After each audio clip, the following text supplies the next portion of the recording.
Saan aabot ang 3,000 nyo? Dito po sa San Pablo, ganito na po kaganda yung mararating ng 3,000 nyo.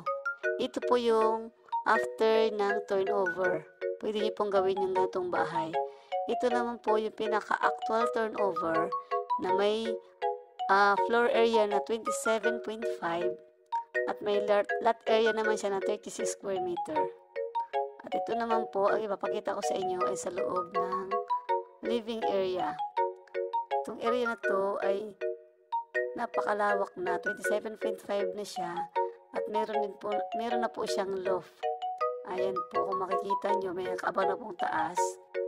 At yung likod naman nito ay meron po itong 3 meters ang lawak. Kaya pwede nyo pong gawing kusina o service area. Ayan, ito naman po yung second floor na lofted. Ayan, dito po ay nagkakalaga lang po ng 3,000 sa loob ng 30 years. Kaya ano pang inaantay nyo? PM na para ma-site tripping na kita.